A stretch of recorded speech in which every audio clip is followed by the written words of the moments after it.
जिनको तुमने अपना विचार मान रखा है, कभी ख्याल किया वो क्या है? मैं हिंदू, मुसलमान कि ब्राह्मण कि शूद्र, कि अच्छा कि बुरा, कि ऐसा कि वैसा, ये तुमने जो मान रखे हैं विचार, ये तुम्हारे हैं? ये सब उधार। मन तो एक चौराहा है जिस पे विचार के यात्री गुजरते रहते। तुम्हारा इसमें कुछ भी नहीं। मैं एक घर में मेहमान था, 2 बच्चे सीढ़ियों पर बैठ के बड़ा झगड़ा कर रहे थे। तो मैंने पूछा मामला क्या है? जब मारा पीट पर नौबत आ गई तो मैं उठा और बाहर गया। मैंने कहा रुको, बात क्या है? अभी तो भले चंगे बैठे खेल रहे थे। उन्होंने कहा कि इसने मेरी कार ले ली। मैंने कहा कहां की कार? तो उन्होंने कहा आप समझे नहीं, आपको खेल का पता ही नहीं। मैंने कहा खेल मुझे समझाओ। तो उन्होंने कहा बात यह है कि रास्ते से जो कारें गुजरती हैं, जो पहले देख ले वो उसकी। अभी एक काली कार गुजरी, वो मैंने पहले देखी और ये कहता है मेरी। इससे झगड़ा हो गया। अब सड़क से कारें गुजर रही हैं और 2 बच्चे लड़ रहे हैं कि किसकी, और बंटवारा कर रहे हैं। कारों वालों को पता ही नहीं कि यहां मुकदमे की नौबत आ गई, मारपीट की हालत हुई जा रही। विचार भी ऐसे ही हैं, तुम्हारे मन के रास्ते से गुजरते हैं, इसलिए तुम्हारे हैं ऐसा मत मान लेना। तुम्हारा कौन सा विचार है? जैन घर में पैदा हो गए, माँ बाप ने कहा तुम जैन हो, एक कार गुजरी, तुमने पकड़ी कि मेरी। मुसलमान घर में रख दिए गए होते तो मुसलमान हो जाते, हिंदू घर में रख दिए गए होते तो हिंदू हो जाते।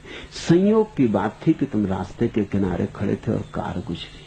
ये संयोग था कि तुम जैन घर में पैदा हुए कि हिंदू घर में पैदा हुए। ये संयोग मात्र है। इससे तुम न हिंदू होते हो न जैन होते हो, मगर हो गए, तुमने पकड़ ली बात। किसी ने समझा दिया ब्राह्मण हो, तिलक टीका लगा दिया, जनेऊ पहना दिया। कैसे कैसे बुद्धू बनाने के रास्ते, और सरलता से तुम बुद्धू बन गए और तुमने मान लिया कि बस मैं ब्राह्मण हूं। और तुम शूद्र को हिकारत की नजर से देखने लगे और अपने पीछे तुमने अकड़ पाल ली। और फिर ऐसा ही तुमने गीता पढ़ी और कुरान पढ़ा और बाइबल पढ़ी और विचारों की श्रृंखला तुम्हारे भीतर चलने लगी, तैरने लगी। रास्ते पर ट्रैफिक बढ़ता चला गया और तुम सारे ट्रैफिक के मालिक हो गए। तुम्हारा इसमें क्या है? तुम्हारा इसमें कोई भी विचार नहीं। और फिर तुमने ये भी देखा विचार कितने जल्दी बदल जाते हैं। विचार बड़े अवसरवादी हैं, विचार बड़े राजनीतिज्ञ हैं। पार्टी बदलने में देर नहीं लगती। जब जैसा मौका हो।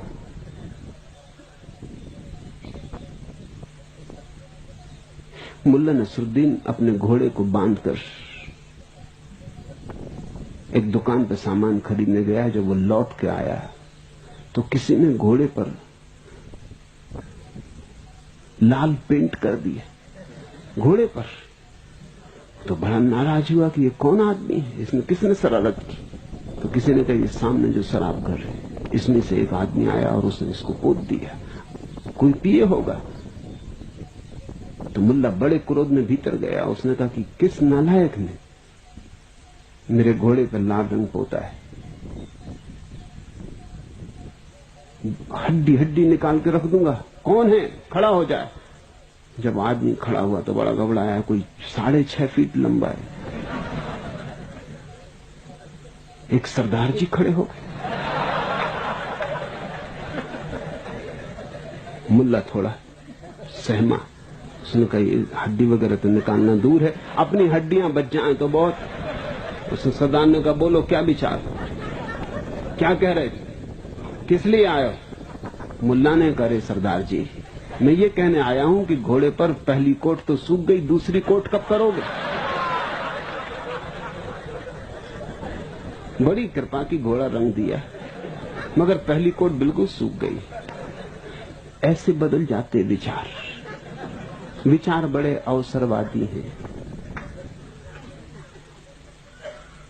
विचारों का बहुत भरोसा मत करना। मन राजनीतिज्ञ है और जो मन में पड़ा रहा वो राजनीति में पड़ा रहता है। इसलिए मैं कहता हूं धार्मिक आदमी राजनीतिज्ञ नहीं हो सकता, क्योंकि धार्मिक होने का अर्थ है मन के पार गया, मन के पीछे जो चैतन्य है उसमें विराजमान हुआ। विचारों की इस भीड़ से हटो। लेकिन जब तक तुम पकड़े रहोगे कैसे हटोगे?